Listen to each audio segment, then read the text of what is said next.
சந்தியா ராகம் சீரியலில் ஒரு குட்டி பிரமா வந்திருக்கு. என்ன நடக்க போகுதுங்கிறத பார்க்கலாம். வாங்க வீடியோக்குள்ள போகலாம். மகாலிங்கம் இவங்க பின்னாடியே வந்து பார்த்துக்கிட்டே இருந்து சாருவுக்கு ஃபோன் அடித்து சொல்லிடுறாங்க. சானு பார்வதி கிட்ட சொல்லிடுறாங்க. பார்வதி பற்ற வச்சதுக்கப்புறமா போய் ரகுராம் கிட்ட கேட்டுட்டு இருக்கிறாங்க. என்ன உங்களுக்கு ஒரு நியாயம் எங்களுக்கு ஒரு நியாயமா? இப்போ தானா போய் பேட்மிண்டன் விளையாடிட்டு இருக்கிறாளாமே, ஏன் இதெல்லாம் நீங்கள் கேட்க மாட்டீங்களா? ஜானி ஏக்கா பொய் சொல்லிட்டுலாம் கூட்டிகிட்டு போயிருக்குதுன்னு அப்படியே டாட் போட்டுங்கிறாங்க. பார்வதி அதிகமாக பேசாதா, நான் என்னன்னு பார்த்துட்டு வந்து சொல்கிறேன்னு சொல்லிட்டு இப்போ ரகுராமும் சிவராமனும் காலேஜுக்கு வந்திருக்காங்க. ரகுராம் வரும்போது வெகு வேகமாக ஜீப்பை நிறுத்திட்டு ரகுராமன் சிவராமனும் காலேஜுக்குள்ளே வர்றாங்க. வந்து பார்க்கும்போது விளையாடுற கேம் எந்த பக்கம் நடந்துட்டு இருக்குன்னு கேட்குறாங்க. அதுவும் அந்த பக்கம்னு சொல்கிறாங்க. பேட்மிண்டன் விளையாடிட்டு இருக்கிறத போய் நேருக்கு நேராக பார்த்துட்றாங்க. அங்கே தனா தான் ரெஸ்ட்டில் இருந்துட்டு மறுபடியும் விளையாட்ட ஆரம்பிச்சிட்டாங்க. 3வது ரவுண்டு விளையாடிக்கிட்டே பார்க்குறாங்க. ரகுராம் வரதை பார்த்துட்டு அச்சோ எங்கள் அப்பா வர்றாங்க, கண்டிப்பாக இந்த விளையாட்டை விளையாடுறதுக்கு விடவே மாட்டாங்க அப்படின்னு நினைக்கிறாங்க. பின்தோங்கி போகிறாங்க. ரகுராமை பார்த்ததும் கோச்சுக்கிட்ட கொண்டு போய் பேட்டை கொடுக்குறாங்க. எங்கள் அப்பா இதுக்கு மேலே விளையாடுறதுக்கு அனுமதிக்க மாட்டாங்க, தயவுசெய்து என்னை மன்னிச்சிடுங்க, இந்த விளையாட்டை இதோட முடிச்சுக்கிறேன்னு சொல்லிடுறாங்க. தனம் அழுதுகிட்டே போய் அப்பா கிட்ட மன்னிப்பு கேட்குறாங்க. ஏதோ ஒரு ஆர்வத்தில் நானும் விளையாட ஆரம்பிச்சிட்டேன், இப்போ நான் ஜெயிச்சு வந்துட்டேன், ஆனால் உங்களை பார்த்ததுக்கு அப்புறமா போய் சொல்லிட்டேன்னு இந்த விளையாட்டை எனக்கு தொடர விருப்பம் இல்லை, நான் விட்டுறேன் அப்பா, என்னை மன்னிச்சிடுங்க, என்னை தப்பா நினச்சிக்காதீங்கன்னு சொல்லிட்டு தனம் கெஞ்சுறாங்க. மாயா, சீனு, மணிவண்ணன் மாமா எல்லாருமே எனக்காக சப்போர்ட் பண்ணாங்கப்பா. இது எல்லாமே உங்களுக்கு தெரிஞ்சா உங்களுக்கு விருப்பம் இருக்காதோ என்னமோன்னு தெரிஞ்சுதான் நாங்கள் யாருமே உங்ககிட்ட சொல்லலப்பா, இது பெரிய தப்பு தான், எங்களை மன்னிச்சிடுங்கன்னு கெஞ்சிட்டு இருக்கிறாங்க. அப்போ தான் அந்த பிரின்ஸ்பால் சொன்னதை நினச்சி பார்க்குறாங்க. ரகுராம், அவ்வளோ அருமையாக விளையாடின பொண்ணு நீ தானா? இது வரைக்கும் என்கிட்ட சொல்லாமல் மறைச்சிங்களா? ஆனால் இவ்வளோ திறமையை உனக்குள்ளே வச்சிருக்கிறேங்கிறது எனக்கு தெரியாமல் போச்சேன்னு நினைக்கிறாங்க. ரகுராம் கோச்சுக்கிட்ட போய் சொல்லிடுறாங்க. தனா சார், தயவுசெய்து என்னை மன்னிச்சிடுங்க, என்னோட இடத்துல வேறொரு நல்ல பொண்ணை விளையாடுற பொண்ணை போட்டுருங்கிறாங்க. இதை ரகுராம் சிவராமன் எல்லாருமே பார்த்துட்டு இருக்கிறாங்க. மணிவண்ணன் எல்லாம் பதறாங்க. இவ்வளோ தூரம் மேட்ச்சில் நீ முன்னாடி வந்ததுக்கு அப்புறமா இப்போ பின்தங்கி போனால் என்ன? அச்சோ, இவ்வளோ திறமையை வச்சுக்கிட்டு நீ இப்படி ஒளிஞ்சு போகலாமா? வேண்டாம் தனம், மச்சங்கிட்ட நான் பேசுகிறேன்னு சொல்லிட்டு மணிவண்ணன் கெஞ்சாத குறைய கெஞ்சுறாங்க. மாப்பிள்ள நீங்க தப்பா எடுத்துக்காதீங்க,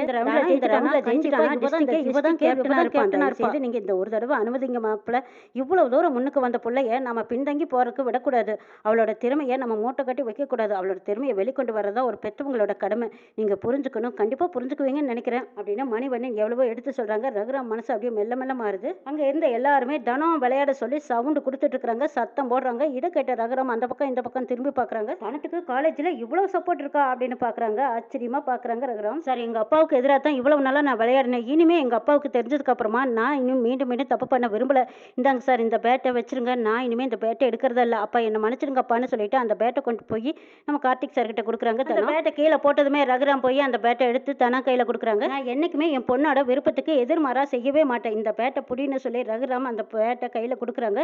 போய் ஜெயிச்சுட்டு வா தனான்னு சொல்லி அனுப்புறாங்க. தனத்தினால அந்த இடத்துல ரகுராம் சொன்னதை நம்பவே முடியல. அப்பா நிஜமா தான் சொல்றீங்களான்னு கேட்குறாங்க. என் பொண்ணு எந்த இடத்துலையும் தோத்து போயிட்டாங்கிற ஒரு சரித்திரமே இருக்கக்கூடாது, நீ எந்த இடத்துலையும் ஜெயிச்சு வரணும், போமா போயிட்டு வா அப்படின்னு வாழ்த்து சொல்லி அனுப்புறாங்க ரகுராம். ரகுராம் தனா விளையாட சொல்லி அவங்களே அனுப்பி வைப்பாங்கன்னு அங்க இருந்த யாருமே எதிர்பார்க்கல. அந்த அளவுக்கு ஒரு ஆச்சரியமா நடந்திருக்கு. அப்பா மகளுக்கு ஒரு சென்டிமெண்ட் சாங் ஓடிட்டு இருக்கு. ரகுராம் சொன்னதுக்கு அப்புறமா இன்னும் பல மடங்கு அவங்களுக்கு ஒரு பலம் வந்த மாதிரி தனா அந்த பேட் எடுத்துக்கிட்டு கம்பீரமா மாசம் நடந்து போயிட்டு இருக்காங்க. ஆரம்பத்துல விளையாடுறத விட இன்னும் ஸ்பீடா விளையாட ஆரம்பிச்சிடுறாங்க. அங்க இருந்து எல்லாருமே ஆச்சரியப்பட்டு ஆரவாரமா கை தட்டி ஒரே சவுண்டு கொடுக்குறாங்க. அங்க ஜானகிக்கும் ஒரே சந்தோஷம் தாங்க முடியல, அளவில்லாத சந்தோஷத்துல பார்த்து கை தட்டிட்டு இருக்கிறாங்க. தனத்துக்கு கிடைச்சிருக்கிற பேர் புகழ் பெருமை இது எல்லாம் ரகுராம் பார்த்துட்டு அந்த இடத்துல என் பொண்ணாது அப்படின்னு ஆச்சரியப்பட்டு பார்த்துட்டு இருக்கிறாங்க. தன விளையாட யோசிக்கிறாங்க. இவ்வளவு நாளா அப்பாவுக்காக பயந்து விளையாடிட்டு இருந்தோம், இப்பதான் அப்பாவே கை கொடுத்து சப்போர்ட் பண்ணிட்டாங்கல்ல, இதுக்கு மேலேயும் நான் யாருக்காகவும் எதுக்காகவும் பயப்பட வேண்டியது இல்லைன்னு 2 ஆள் பலத்தோடு விளையாடிட்டு இருக்கிறாங்க தனம். இதை பார்த்த கோச்சு ஆச்சரியப்படுறாங்க. அடே அப்பா, தனத்தோட அப்பா இந்த அளவுக்கு மாறி வருவாங்க, தனம் இந்த அளவுக்கு விளையாடுவான்னு எதிர்பார்க்கவே இல்லையேன்னு யோசிக்கிறாங்க. இது எல்லாத்துக்குமே காரணம் கோச் தான் என்ன இந்த விளையாட்டுல மும்முரமா முன்னாடி கொண்டு வந்து நிறுத்தினாங்க.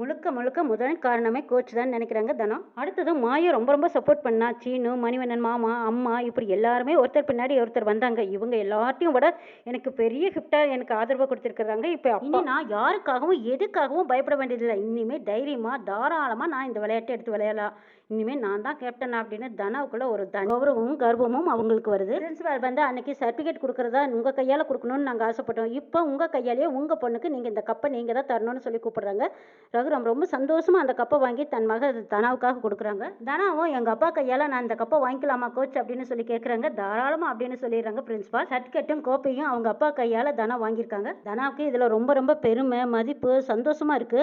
ஆனா ஜானகி இப்ப ரகுராம நேருக்கு நேராக பார்த்து பேச முடியாம தவிக்கிறாங்க. சொல்கிறாங்க. ஜானகி, நீ பண்ணினதுக்கு எவ்வளோ பெரிய தப்பு தெரியுமா? என்கிட்ட எதனால இப்படி ஒரு உண்மையை மறைச்ச?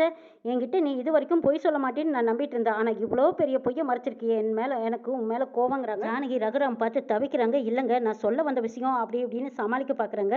எதுவும் சொல்ல வேண்டாம், பேசாமல் வீட்டுக்கு நடன்னு சொல்லி அனுப்பி வைக்கிறாங்க. மாயாவும் தனாவும் அப்பா மனசு இவ்வளோ மென்மையானதுன்னு இவ்வளவு நாளாக புரிஞ்சுக்காம அப்பா ரொம்ப ஸ்ட்ரிக்ட்டுன்னு நினச்சோம். அவங்களுக்கு தெரியாமல் நாம் இப்படியெல்லாம் பண்ணிட்டு இருந்தோமே, இதெல்லாம் பெரிய தப்பு அப்படின்னு நினச்சிக்கிட்டு மாயாவும் சரி தனாவும் சரி ரகுராம் கிட்ட மன்னிப்பு கேட்குறாங்க. அப்பா இனிமேல் இந்த மாதிரி ஒரு தப்பு பண்ணவே மாட்டோம். ஆனால் இதில் எங்களுக்கு தப்புன்னு தோணலை, எங்களோட ஆர்வத்தை இதை காட்டணுங்கிறாங்க. இதில் எந்த தப்பும் கிடையாது, இது உங்களோட திறமை, நீங்கள் திறமையை வெளியே கொண்டு வந்திருக்கீங்க, அதுக்கு சப்போர்ட்டாக இருந்தவங்களை நான் பாராட்டுறேன்னு சொல்கிறாங்க ரகுராம். உன்னோட விளையாட்டுக்கு இனிமேல் நான் எப்பவும் தடை சொல்ல மாட்டேன், உன்னோட விளையாட்டை நான் பாராட்டுறேன், மதிக்கிறேன்னு சொல்லிட்டு ரகுராம் தனாவை பாராட்டுறாங்க. இன்னும் என்னெல்லாம் நடக்க போகுதுங்கிறது எபிசோடில் பார்க்கலாம்.